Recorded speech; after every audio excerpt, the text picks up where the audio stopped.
사건과 경우의 수부터 가보도록 하겠습니다. 자, 사건과 경우의 수 첫 번째. 우리가 수학을 공부한다고 하는 건 약속과 정의 약문이에요. 1학년 과정에서도 이야기했지만, 그러니까 공부를 하게 될 때 서로 의사소통을 하기 위해선 약속한 바의 것을 서로에 알맞게 이야기할 수 있어야 되겠죠.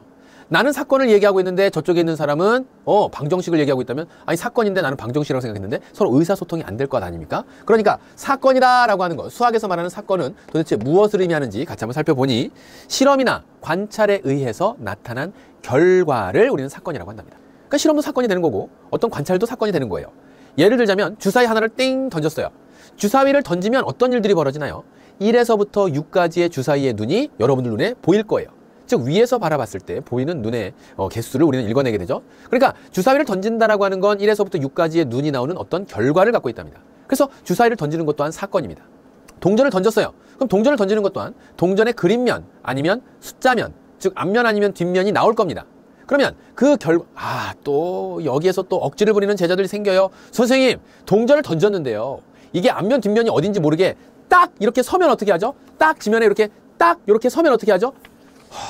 그런 일들은 없다고 생각하는 거예요. 그러니까 가장 일반적이고 가장 상식적인 차원에서 접근을 하는 겁니다. 동전을 던지게 되면 그림면 아니면 숫자면 둘 중 하나가 나오겠죠. 즉 그림면이냐 아니면 숫자면이냐, 앞면 또는 뒷면이냐라고 하는 어떤 결과물들이 나오는 것, 그 결과가 나오는 것을 이렇게 우리 뭐라고 한다? 사건이다. 동전을 던지는 사건, 주사위를 던지는 사건, 내가 김밥집 가서 김밥을 고르는 사건, 뭐 이런 사건들이 있다 그 얘기예요. 됐나요? 자, 그래서 사건이 어떤 건지 살펴봤고, 그러면 경우의 수라고 하는 건 무엇인가? 두 번째, 경우의 수. 사건에 의해서 나타날 수 있는 관찰의 결과, 또 결과의 개수. 그 결과가 몇 개나 생길까? 경우의 수라고 하는 건 그 사건에 대한, 사건이 발생할 수 있는 그 일어나는 모든 가지수를 가리켜서 우리는 뭐라고 한다? 경우의 수라고 한다 그 얘기입니다. 그럼 뭐가 있을까? 주사위를 던졌어.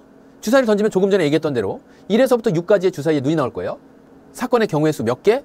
주사위를 던졌을 때 일어나는 사건의 경우의 수는 6가지. 좋다. 자, 그 다음에 동전을 던졌다. 또 3가지나, 이게 서는 거 없다니까요. 왜 떠 있다 그러지? 맞아. 그것도 있어요. 또 막 그런다 또. 동전을 던지면 어떻게 돼? 앞면 아니면 뒷면. 동전을 던졌을 때 만들어지는 가지수 몇 가지? 2가지.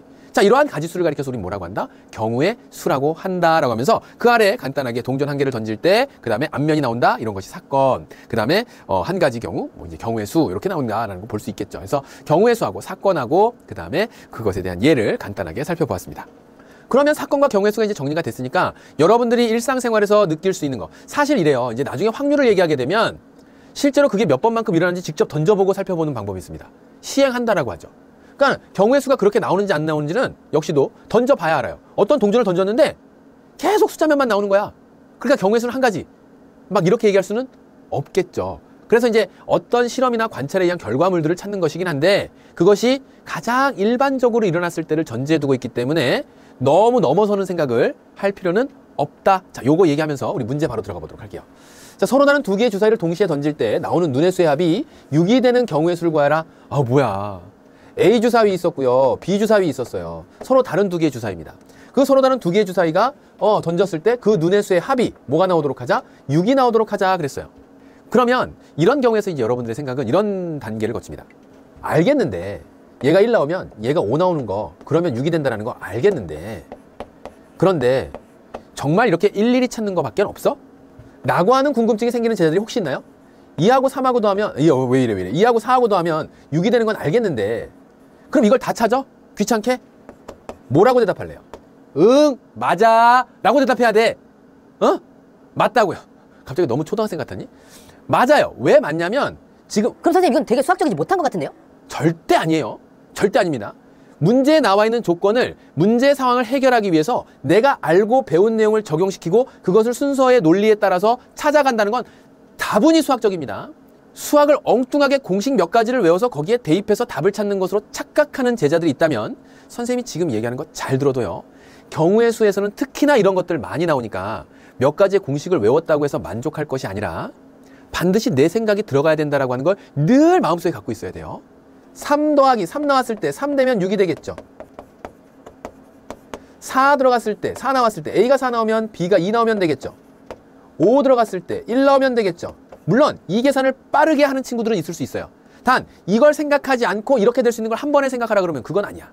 무슨 말인지 알겠습니까? 그래서 다음과 같이 이렇게 나오는 경우들이 있으므로 한 가지, 두 가지, 세 가지, 네 가지, 다섯 가지. 정답은 몇 가지? 다섯 가지. 이렇게 찾아야 된다. 그 얘기입니다. 이렇게 해서 확인 문제 1번 풀어요. 그 다음 두 번째 이어지는 예제 1번 비슷한 형태의 문제를 보도록 할게요. 1부터 18까지의 자연수가 각각 적힌 카드 18장 중에서 한 장을 시옥 하고 뽑았을 때 소수가 적힌 카드를 뽑는 경우의 수. 자, 여기에다 또 소수에다 동그라미. 선생님, 자연수가 적혀있는데 그게 어떻게 소수예요? 3.14는 나올 수도 없는데 0.1 나올지 1.2 나올지 그거 어떻게 그 소수 아니죠? 여기에서 말하는 소수는 자연수인데 소수라고 하는 건 무슨 소수를 얘기하고 어떤 소수를 얘기하는 거예요?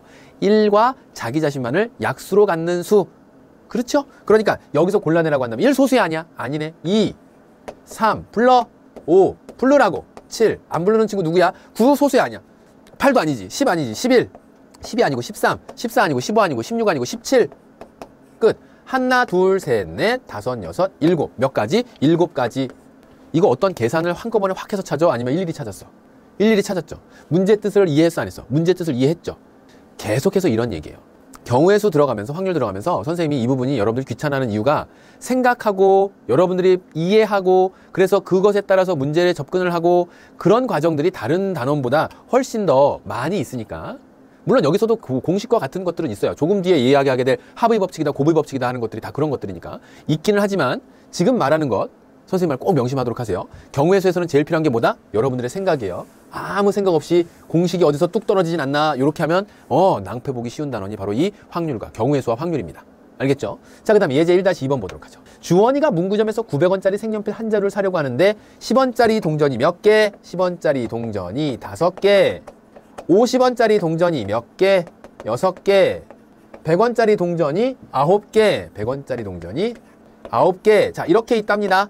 이렇게 있을 때 색연필 값을 지불하는 경우의 수를 구하여라. 결국 무슨 얘기냐면 내가 쓸 수 있는 건 50원, 10원짜리 5개로 내가 쓸 수 있는 건 50원짜리 6개니까 300원 그 다음에 100원짜리 9개니까 900원. 근데 이것들을 적당한 동전의 조합으로 만들어서 지불할 수 있는 얼마를 900원을 지불할 수 있는 경우를 생각을 하는 거예요. 그럼 이런 문제 풀 때 어떻게 해야 돼? 그렇죠. 직접 해봐야 돼요. 선생님 이거 공식 가르쳐주세요. 이게 공식이 어딨어? 공식이 어딨어요? 그렇죠? 생각해야 됩니다. 단 조금 쉽게 풀 수 있는 팁은 줄 수 있어요. 뭘 만들라고? 합이 900원이 되게 만드는데 큰 수부터 차근차근 기준을 정해서 큰 수를 줄여갑니다. 뭔 얘기야? 100원짜리가 9개나 있어. 그러니까 100원짜리 전부 다 사용하는 거예요. 자, 선생님이 이렇게 정리할게요. 900원을 만들기 위해서 이렇게 적죠. 100원짜리, 그 다음에 50원짜리, 그 다음에 10원짜리. 자, 그것의 개수를 아래에 이렇게 3개의 수를 적으면서 순서상을 만들어 보도록 할게요. 그럼 그 기준을 좋아, 100원짜리 9개 썼어. 나머지 거 안 써. 900원 상남자인데 900원 만들 수 있죠. 맞아요? 그러면 이 경우 말고 이제 100원짜리 하나를 줄였어요. 그럼 8개 800원이야. 이제 뭐 하면 되냐면 나머지 100원을 50원이나 10원짜리로 만들어야겠다라는 생각을 하는 거죠. 그러면 50이 커 10이 커 10이 크지 50이 크지. 그러니까 50을 가지고 얼마를 만드는 거? 100원짜리 만드는 거. 그래서 얘가 2개 들어가면 너는 0이면 되겠구나.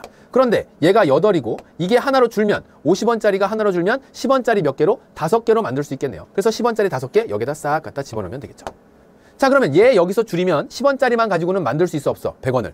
10원짜리가 5개밖에 없으니까 얘는 기껏해 50원을 만들 수 있는 게 전부고 얘는 기껏해야 300원을 만들 수 있는 게 전부예요. 전체의 크기가. 됐니? 그러면서 이렇게 3가지 경우를 찾았어요. 자, 그 다음에 또 줄여. 더 이상 이제 100원짜리 800원을 만든 걸 가지고는 다른 걸 생각할 수 없으니까 그 다음 게 뭘 생각하냐면 좋아 7개 700원 만들었다. 그럼 이 2개 가지고 뭘 만든다? 옳지 200원 만들어야 되겠다라는 생각할 수 있죠. 그럼 50원짜리가 몇 개 있으면 4개 있으면 200원 되겠네. 그럼 10원짜리 안 써도 되겠네 그 얘기예요. 만약에 50원짜리가 3개가 있으면 3개 있으면 150원 되지 700원이지 850원이지 요거 5개 전부 다 쓰면 되겠네. 735 7개 3개 5개. 자, 마찬가지 순서로 다음 그럼 이제 7을 써서는 얘를 줄인다 한들 여기에서 5개밖에 안 되니까 50원밖에 못 만들므로 더 이상 만들 수 있는 건 없어요. 그러면서 어떤 규칙이 눈에 보이기 시작을 할 거예요. 그래서 600원을 만들면 이제 뭐 만들면 돼? 300원 만들면 돼. 그런데 50원짜리가 6개 있으니까 이거 통째로 쓰면 300원이야. 50원짜리 하나를 줄이면 6개, 5개 되면서 얘는 얼마냐면 250원이야. 10원짜리 몇 개 쓰면 돼? 5개 전부 다 쓰면 돼. 이렇게 만들 수 있겠고. 그러니까 몇 개? 하나, 둘, 셋, 넷, 다섯, 여섯, 일곱. 몇 가지? 7가지. 그런데 자꾸 이걸 가지고 뭘 가르쳐 달래? 공식을 가르쳐 달래. 공식이라기보다는 여기에서 이 문제를 풀 수 있는 팁은 간단한 조언이라고 한다면 큰 수부터 채워나가되 큰 수를 하나씩 줄이고 나머지 것들로 전체 900원을 만들 수 있는 걸 생각하자 그 얘기예요. 그래서 경우의 수를 찾자. 선생님 근데 저는 그렇게 할 때마다 자꾸 문제가 틀리니까 너무 힘들어요. 틀릴 수 있어요. 틀리세요. 뭔 소리야? 갑자기 나보고 틀리래. 틀려야 내가 모르는 게 어딘지 알 수 있어요. 틀리지 않으면 아 이거는 어떤 나의 은인을 만나게 되면 그분이 공식을 가르쳐 줄 거야. 그럼 그 공식을 가르쳐 줄 때 그런 은인은 없어요. 왜냐면 그 사람들도 그게 공식이라고 이야기할 수는 없을 테니까. 그러면 선생님이 주는 요 단서를 통해서 내가 생각하면서 풀어가야 되겠다. 즉 틀린 그 순간 제대로 틀려서 이건 내가 몰라. 라고 인정을 해야 돼요. 이건 내가 모르니까 이걸 맞추기 위해서 나는 어떤 생각을 해야 될까라는 고민을 해야 돼요. 그게 공부예요. 그게. 너희들 맨날 얘기하지.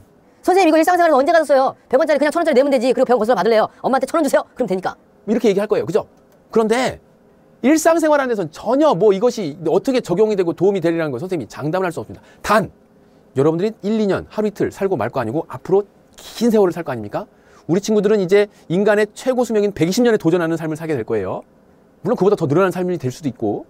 그 많은 세월을 사는 동안 여러분들이 생각하는 습관이 올바르지 못하면 앞으로 많은 문제들을 어떻게 해결해 나가려고. 그러니까 생각할 수 있는 기회가 생겼다는 건 그만큼 공부할 수 있는 기회가 생긴 거고 그 지점서부터 열심히 하면 분명히 달라져 있는 내 모습 만날 수 있습니다. 선생님 그거 장담해요.